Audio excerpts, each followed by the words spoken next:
যে কেমিক্যাল বন্ডিংয়ের সবচেয়ে important topic molecular orbital theory নিয়ে আলোচনা করব।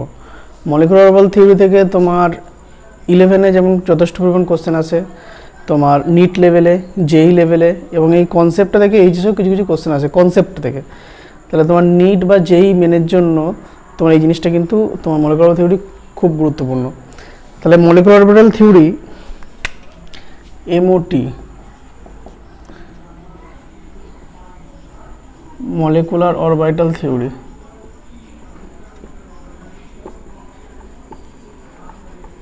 মলিকুলার অরবিটাল থিওরির আগে একটা কি থিওরি ছিল? Valence bond theory, VBT, valence bond theory. Valence bond theory অনুযায়ী ধরো যখন দুটো অ্যাটম যুক্ত হয়ে মলিকুল তৈরি করছে, ধরো একটা হাইড্রোজেন আর একটা হাইড্রোজেন কাছাকাছি এসে তোমার H2 মলিকুলটা তৈরি করলো। তাহলে এখানে কি কনসেপ্টটা ছিল যে তোমরা হাইড্রোজেনের একটা ইলেকট্রন, এই হাইড্রোজেন ইলেকট্রন যুক্ত হলো দিয়ে মলিকুলটা তৈরি করলো। এই ভ্যালেন্স বন্ড থিওরিতে কিন্তু এখানে যে মলিকুলটা আছে, এই মলিকুলের যে স্পেশাল তোমার অরবিটাল হতে পারে সেই কনসেপ্টটা এখানে দেওয়া হয়নি। আবার কি, যেমন এই ভ্যালেন্স বন্ড থিওরি অনুযায়ী অক্সিজেনটা হচ্ছে কিন্তু ডায়াম্যাগনেটিক, অক্সিজেনটা হচ্ছে ডায়াম্যাগনেটিক, কিন্তু বাস্তবে অক্সিজেনটা কিন্তু হচ্ছে প্যারাম্যাগনেটিক। অক্সিজেনটা হচ্ছে প্যারাম্যাগনেটিক, মানে এটা দুটো অড ইলেকট্রন আছে, 2 ইলেকট্রন প্যারাম্যাগনেটিক, মানে ম্যাগনেটিক মুভমেন্ট আছে অক্সিজেনে। তাহলে ভিভিটি অনুযায়ী কিন্তু এটা ডায়াম্যাগনেটিক হওয়া উচিত, কিন্তু অ্যাকচুয়ালি এটা প্যারাম্যাগনেটিক। আবার অনেক যৌগে অণু যেগুলো তোমার বন্ড অর্ডার ব্যাখ্যা করতে পারেনি ভ্যালেন্স বন্ড থিওরির সাহায্যে, মানে তারপরে ওই অণুগুলোর স্টেবিলিটি, ধরো O2 বেশি স্টেবল না O2 প্লাসের বেশি স্টেবল না O2 মাইনাস বেশি স্টেবল, এই সমস্ত স্টেবিলিটিগুলো ভ্যালেন্স বন্ড থিওরিতে কিন্তু ব্যাখ্যা করতে পারেনি। তাহলে এইগুলো ভ্যালেন্স বন্ড থিওরির অনেকগুলো ড্রব্যাক ছিল, সেই ড্রব্যাকগুলোকে ওভারকাম করার জন্য এসছে মলিকুলার অরবিটাল থিওরি। তাহলে এই যে হাইড্রোজেনগুলো দুটো মিলে যে H2 হলো, এটা যে একটা মলিকুল হলো, এরও যে একটা অরবিটাল হতে পারে। আমরা জানি অ্যাটমের অরবিটাল ইলেকট্রনিক কনফিগারেশন, কিন্তু মলিকুলের যে অরবিটাল এবং তারও যে ইলেকট্রনিক কনফিগারেশন হতে পারে সেগুলো কিন্তু আমরা মলিকুলার অরবিটাল থিওরিতেই প্রথম জানতে পারি। এবং মলিকুলার অরবিটাল থিওরি ছাড়া কী কী জানতে পারি সেটা হচ্ছে orbital diagram of molecule, orbital diagram of molecule,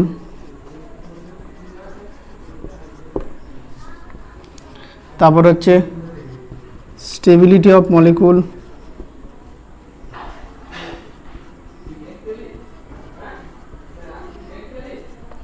তারপর হচ্ছে ম্যাগনেটিক নেচার অফ মলিকুল,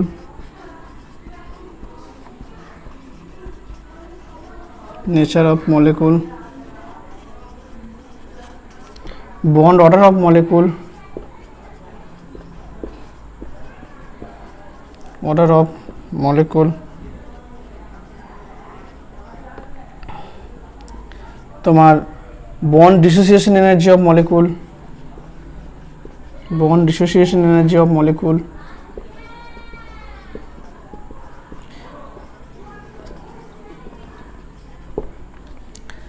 এই সমস্ত জিনিসগুলো হচ্ছে তোমার মলিকুলার অরবিটাল থিওরির সাহায্যে আমরা জানতে পারি। ওয়েভ মেকানিক্সে তোমার অ্যাটমিক অরবিটালগুলোকে একটা ওয়েভ হিসেবে কল্পনা করা হয়েছে। এবার এই যে ওয়েভগুলো যখন যুক্ত হচ্ছে, মানে যখন কনস্ট্রাকটিভ ইন্টারফারেন্স, ধরো এই একটা ওয়েভ আর একটা ওয়েভ, ধরো এটা পজিটিভ দিচ্ছে নেগেটিভ, পজিটিভ নেগেটিভ, যখন কনস্ট্রাকটিভ ইন্টারফারেন্স হচ্ছে, মানে দুটো অ্যাডিশন হচ্ছে যখন, তখন এই যে ওয়েভের এই অ্যাম্প্লিটিউডটা কিন্তু বেড়ে যাচ্ছে, এই ক্রেস্ট অ্যাম্প্লিটিউডটা বেড়ে যাচ্ছে। তাহলে এইটাকে হচ্ছে বন্ডিং মলিকুলার অরবিটাল বলছি, BMO, বন্ডিং মলিকুলার অরবিটাল। এটাকে লেখা দিচ্ছি জাই এ, এটা জাই বি। তাহলে জাই বন্ডিং মানে হচ্ছে জাই এ প্লাস জাই বি।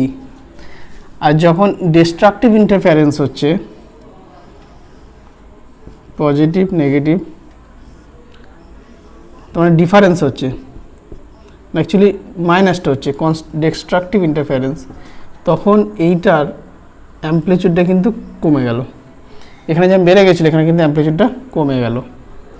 এটাকে বলে অ্যান্টি বন্ডিং মলিকুলার অরবিটাল।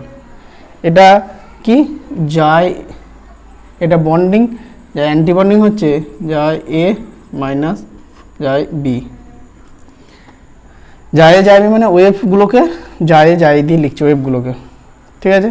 তাহলে এটা হচ্ছে বন্ডিং মলিকুলার অরবিটাল, এটা হচ্ছে অ্যান্টি বন্ডিং মলিকুলার অরবিটাল। এবার বন্ডিং মলিকুলার অরবিটাল হলে তার এনার্জিটা নর্মাল যে অরবিটাল থাকে তার থেকে বৃদ্ধি পায় না হ্রাস পায়, বা অ্যান্টি বন্ডিংয়ে কী হয় সেগুলো নিয়ে বলছি। এই যে বন্ডিং মলিকুলার অরবিটাল বা অ্যান্টি বন্ডিং মলিকুলার অরবিটাল যাই তৈরি হোক, সেগুলো যেমন অ্যাটমিক অরবিটালগুলোর সেম এনার্জি হতে হবে।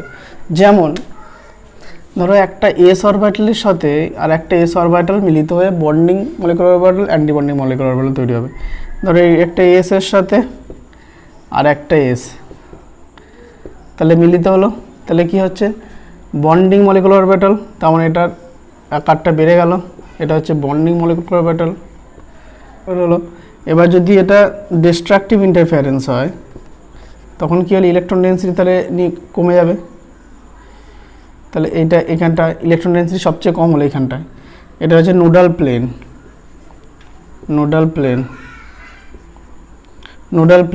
তাহলে নোডাল প্লেন যেখানে ইলেকট্রন থাকার প্রবণতা শূন্য হয়ে যাবে সেটা হচ্ছে নোডাল প্লেন। ধরো এস আর এটা এস, এটা কি হলো, এটা হচ্ছে সিগমা এস আর এটা হচ্ছে সিগমা স্টার এস। বন্ডিংটা বোঝাতে সিগমা আর অ্যান্টি বন্ডিং বোঝাতে সিগমা স্টার, মাথায় স্টার বোঝানো মানে হচ্ছে অ্যান্টি বন্ডিং। এই যদি এস এস মিলে হয়, এবার যদি আবার পি এর সাথে পি, এবার পি এর সাথে পি ব্যাপারটা বলি, এবার পি এর তিনটা অরবিটাল থাকে, একটা পি এক্স, একটা পি ওয়াই, একটা পি জেড। এবার যে অরবিটালটাকে আমি ইন্টারনিউক্লিয়ার অ্যাক্সিস বরাবর ধরবো সেইটাই কিন্তু সিগমা বন্ডিং এবং সিগমা অ্যান্টি বন্ডিং করবে। যেমন ধরো সাধারণত ধরা হয় পি জেডটাকে ইন্টারনিউক্লিয়ার অ্যাক্সিস ধরা হয়, পি জেডটাকে, এটা ধরো পি জেড, আমি এসটাকে মুছে দিচ্ছি, এটা পি জেড, এটা পজিটিভ নেগেটিভ, এটা পজিটিভ নেগেটিভ, এটা পি জেড, এটা পি জেড, এটা ইন্টারনিউক্লিয়ার অ্যাক্সিস বরাবর। এটা যখন কনস্ট্রাকটিভ ইন্টারফারেন্স হচ্ছে তখন কি হচ্ছে, তাহলে এখানে ইলেকট্রন ডেন্সিটি বেড়ে গেল, নেগেটিভ নেগেটিভ, তাহলে এখানে একটা নোডাল প্লেন, এটা একটা নোডাল প্লেন, তাহলে দুটো নোডাল প্লেন মানে ইলেকট্রন এখানটায় নেই, দুটো নোডাল প্লেন। এটা হচ্ছে সিগমা পি, মানে পি অরবিটালগুলো মিলে সিগমা হচ্ছে বলে। আর যদি ডিস্ট্রাকটিভ ইন্টারফারেন্স হয়, negative positive negative destructive interference হয়, তাহলে কি হবে, তাহলে তোমার ইলেকট্রন ডেন্সিটি মাঝে তো একদমই কমে যাবে এই ব্যাপারটা। তার মানে এই একটা নোডাল প্লেন, এই একটা নোডাল প্লেন, এই একটা নোডাল প্লেন, তিনটে নোডাল প্লেন থাকছে, পজিটিভ পজিটিভ নেগেটিভ নেগেটিভ, তিনটে নোডাল প্লেন। এটা হচ্ছে সিগমা স্টার পি। তাহলে ইন্টারনিউক্লিয়ার অ্যাক্সিস বা হেড অ্যান্ড ওভারল্যাপিং হলে তাহলে সেটাই সিগমা বন্ডিং আর সিগমা অ্যান্টি বন্ডিং হলো। এবার যদি সাইড ওয়াইজ ওভারল্যাপিং হয়, ধরো পি এক্স এর ছবিটা আঁকছি, পি এক্স এর এটা কনস্ট্রাকটিভ ইন্টারফারেন্স, এটা পি এক্স, এটা পি এক্স, তাহলে এখানে যেটা হবে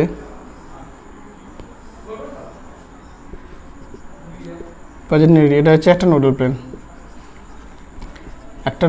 এটা তাহলে কি হলো পাই পি। আর এটা যদি ডিস্ট্রাকটিভ ইন্টারফারেন্স হয়, মানে মাইনাস দিয়ে লিখবো, তাহলে কি হচ্ছে,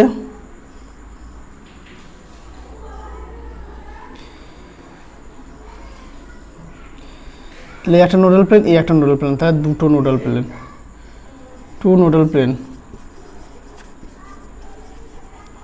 এটা হচ্ছে কি পাই স্টার পি। তাহলে এটা হচ্ছে সাইড ওয়াইজ ওভারল্যাপিং। তাহলে পি ওয়াই যেমন হবে পি এক্স এর হবে, পি এক্স এর সাথে পি এক্স, দুটো পি এক্স মিলে যেমনটা হবে, আবার দুটো পি ওয়াই মিলেও কিন্তু সাইড ওয়াইজ ওভারল্যাপিং করে এটাও পাই বন্ডিং করবে আর একটা পাই স্টার অ্যান্টি বন্ডিং করবে। তাহলে এস এস মিলে সিগমা হবে, sigma bonding sigma anti bonding, PP মিলে sigma bonding sigma anti bonding. এবার পিপি বলতে পি জেডটা ইন্টারনিউক্লিয়ার অ্যাক্সিস যেটা ধরবো, আর পিএক্স মানে পাই বন্ডিং পাই অ্যান্টি বন্ডিং, আর পিওয়াই মিলে পাই বন্ডিং পাই অ্যান্টি বন্ডিং। এবার এখানে যেটা এমসিকিউতে অনেক সময় কোশ্চেন পড়ে, যে ধরো বললো যে পাই পি বললো আর হয়তো সিগমা পি বললো বা সিগমা স্টার পি বললো, এই দুটোতে নোডাল প্লেনের সংখ্যা কটা করে আছে, হয়তো পাই পি বললো আর সিগমা স্টার পি, এতে নোডাল প্লেনের সংখ্যা কটা করে আছে, তো অপশন দিয়ে দিলে এবার তাহলে দেখলে বুঝতে পারবে। যদি এটা বলতে পাই স্টার টু পিতে নোডাল প্লেন, পাই পিতে একটা নোডাল প্লেন, যেটা বলবে সেইভাবে তখন ছবিটা তোমার এগুলো কাজে লাগবে। এবার কতগুলো অ্যাটমের তোমার মলিকুলার অরবিটাল ডায়াগ্রাম আঁকছি এবং সেই রিলেটেড কিছু ইনফরমেশন বলছি। ধরো হাইড্রোজেন, প্রথমে 1 নম্বরে হাইড্রোজেন। তাহলে হাইড্রোজেনের কি আছে 1s অরবিটাল, কারণ হাইড্রোজেনের অ্যাটমিক অরবিটালে ইলেকট্রনিক কনফিগারেশন কি আছে 1s1। হাইড্রোজেন অ্যাটমের ইলেকট্রনিক কনফিগারেশন হচ্ছে 1s1। তাহলে দুটো হাইড্রোজেন, তাহলে একটা 1s1 আর একটা 1s1, এই একটা হাইড্রোজেনে 1s আর একটা হাইড্রোজেনে 1s, তাতে একটা করে ইলেকট্রন আছে, সেটা রাখলাম। এবার যখন দুটো এস মিলিত হচ্ছে, একটু আগে দেখালাম কি হচ্ছে, একটা হবে বন্ডিং আর একটা হচ্ছে তোমার অ্যান্টি বন্ডিং। তাহলে বন্ডিংটা হচ্ছে এটা সিগমা, দুটো এসএস মিলে অবশ্যই সিগমা হয়, তাহলে সিগমা 1s, এটা হচ্ছে সিগমা স্টার 1s। স্টারটা কেন, কারণ বন্ডিং মলিকুলার অরবিটাল হলে এই সিগমা আর অ্যান্টি বন্ডিং হলে স্টারটা লেখা হয়। তার ইলেকট্রন কটা আছে, দুটো।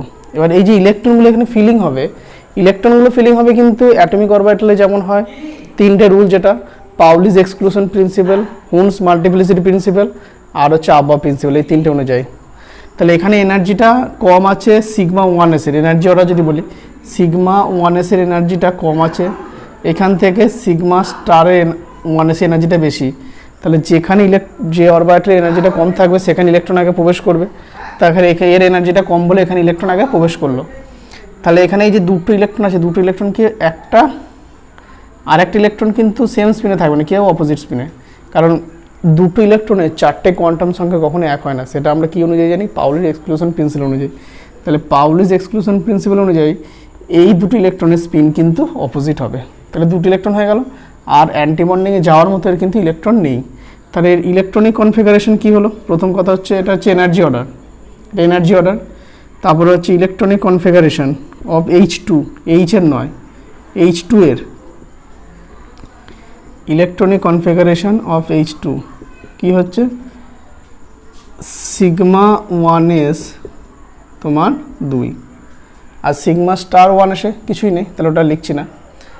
তাহলে এটা প্যারাম্যাগনেটিক না ডায়াম্যাগনেটিক, এটা দেখো দুটো ইলেকট্রন পেয়ার অবস্থায় আছে, মানে অড ইলেকট্রন নেই, তার মানে এটা হচ্ছে ডায়াম্যাগনেটিক।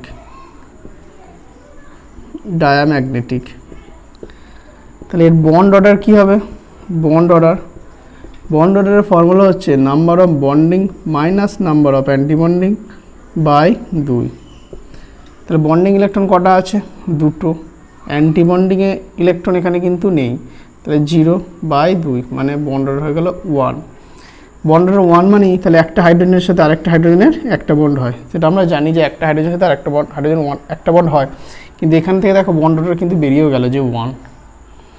তাহলে এর বন্ড অর্ডার বেরিয়ে গেলে electronic configuration of molecule diamagnetic না প্যারাম্যাগনেটিক সমস্তগুলো হয়ে গেল। তো এর অস্তিত্ব আছে কি, আমরা যেটা কি জানি যে এই হিলিয়াম হচ্ছে কি নিষ্ক্রিয় মৌল, তাই নিষ্ক্রিয় মৌল মানে কি, তারা হচ্ছে স্টেবল।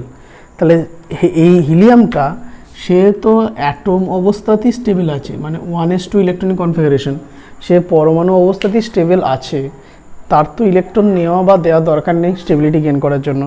যে কোনো ধরো অণু যখন তৈরি হয় কেন, কারণ তার অক্টেট ফুলফিল করার জন্য, যদিও এক্ষেত্রে অক্টেটটা হবে না, এর ডুপ্লেট রুলটা ফলো করবে। অন্যান্য মৌলগুলোর বেশিরভাগ ক্ষেত্রে কি অক্টেট ফুলফিল করার জন্য তোমার ডাইমার হিসেবে থাকে। এবার He2 এর অস্তিত্ব কিন্তু নেই, কিন্তু আমি ধরছি যে আছে, তাহলে মলিকুলার থিওরির সাহায্যে দেখাবো যে অস্তিত্ব নেই। তাহলে হিলিয়ামের ইলেকট্রনিক অ্যাটমের ইলেকট্রনিক কনফিগারেশন কি আছে, হিলিয়াম হচ্ছে 1s2, তাহলে এই একটা 1s আর এই একটা 1s, 1s2 আর একটা হিলিয়ামের তোমার 1s2, এই যখন দুটো 1s মিলছে তাহলে কি হবে, একটা বন্ডিং হবে সিগমা বন্ডিং আর একটা সিগমা অ্যান্টি বন্ডিং। তাহলে সিগমা 1s, এটা হচ্ছে sigma star 1s। Total electron কটা হয়েছে, এখানে দুটো, এখানে দুটো, 4টে, তাহলে প্রথমে দুটো হয়ে গেল, এখানে দুটো হয়ে গেল। আর একটা জিনিস এখানে বলি, এখানে একটা কথা আছে LCAO, linear combination of atomic orbital, অর্থাৎ যতগুলো অ্যাটমিক অরবিটাল থাকে, অ্যাটমের যতগুলো অরবিটাল থাকে, মলিকুলার অরবিটালও ততগুলোই তৈরি হবে। ধরো এখানে হিলিয়ামের একটা অ্যাটমিক অরবিটাল আর এখানে একটা অ্যাটমিক অরবিটাল, তাহলে কটা অ্যাটমিক অরবিটাল হলো? দুটো। তাহলে এখন মলিকুলার অরবিটাল কটা হয়েছে? এই একটা, একটা, দুটো মলিকুলার অরবিটাল তৈরি হয়েছে। তাহলে ইলেকট্রনিক কনফিগারেশন কি হচ্ছে? ইলেকট্রনিক কনফিগারেশন সিগমা 1s কটা? দুটো ইলেকট্রন, আর সিগমা স্টার 1sও কিন্তু দুটো ইলেকট্রন থাকলো। এখানে কোনো অড ইলেকট্রন আছে? নেই, তার মানে এটা হচ্ছে ডায়াম্যাগনেটিক। আর এর বন্ড অর্ডার কত? বন্ড অর্ডার হচ্ছে number of bonding minus number of antibonding by 2। Bonding electron কটা আছে? দুটো। অ্যান্টিবন্ডিংও কটা আছে? দুটো। তাহলে বাই 2 মানে কত হলো? 0। তাহলে বন্ড অর্ডার কী হয়ে গেল? 0 হয়ে গেল। যেহেতু বন্ড অর্ডার 0 হয়ে গেল, তার মানে এই অণুটার He2 এর অস্তিত্ব নেই, কারণ এর মধ্যে তো বন্ডই নেই। তাহলে মলিকুলার অরবিটাল থিওরির সাহায্যে দেখানো যায় যে He2 এর অস্তিত্ব নেই। শুধু He2 কেন, হিলিয়াম বলো, Ne2, Ar2 আর নিষ্ক্রিয় মৌলগুলো কিন্তু ডাইভার হিসেবে থাকবে না, কারণ এই মলিকুলার অরবিটাল থিওরির সাহায্যে দেখা যাবে প্রত্যেকের ক্ষেত্রেই বন্ড অর্ডারটা কিন্তু 0 হবে।